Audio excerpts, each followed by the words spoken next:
ఇదిగోండి ఇవాళ రెసిపీ వచ్చేసి చికెన్ ఫ్రై అండి.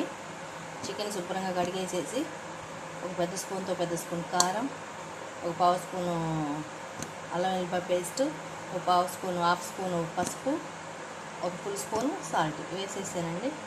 మొత్తం మిక్స్ చేశాను. దీంట్లోనే ఒక హాఫ్ లెమన్ కూడా పిండేసుకుందామండి.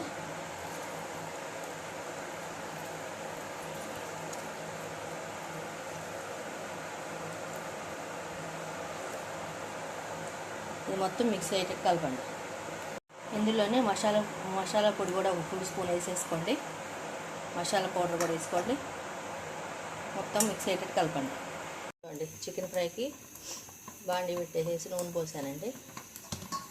ఇప్పుడు ఇందులో కాగనివ్వండి, ఆయిల్ కాగలేదు. ఇదిగోండి, ఆయిల్ వేడయిందండి.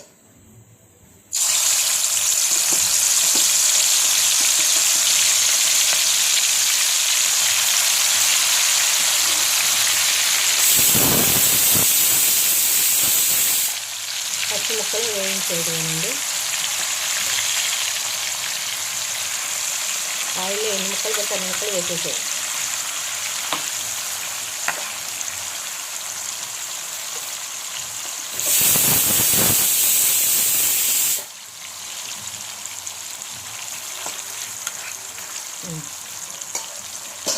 వేగనివ్వండి. ఇతను చూడండి,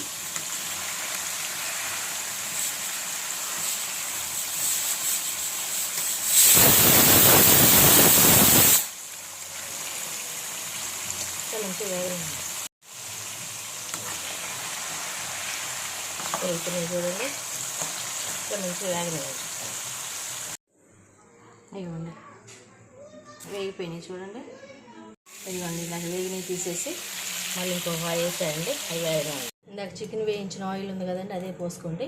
ఆయిల్ పోసాను నేను. అది వేగిన తర్వాత ఆనియన్స్ వేసేయండి.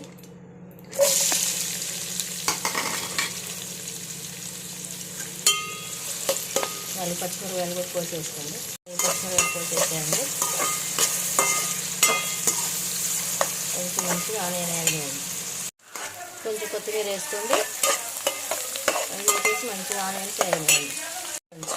ఆనియన్స్ మంచిగా ఇట్లా వేయనివ్వండి.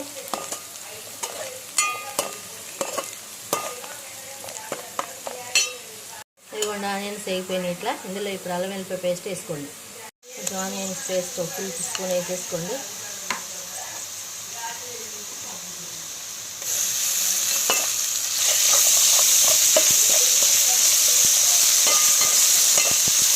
మంచిగా వేగనివ్వండి. మొక్కలంతా కలిసిన దాకా ఇచ్చేసి ఇప్పుడు ముక్కలు వేసేసుకోండి. మొత్తం మంచి కలిసేటట్టు తిప్పేసేయండి. ఇప్పుడు ఇందులో ఉప్పు కారం వేసుకోండి.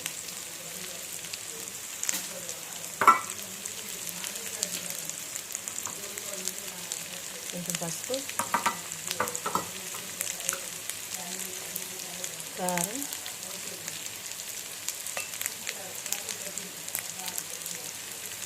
సాల్ట్ మొత్తం కలిసేటట్టు తిప్పండి. మంచిగా ఇట్లా మొత్తం మిక్స్ అయ్యేటట్టు కలుపుకోవాలండి. ఇప్పుడు మసాలా పొడి వేసుకోండి. ఇందులో ఇది మొత్తం వేగిన తర్వాత ఫైనల్గా కొత్తిమీర వేసేసుకోండి.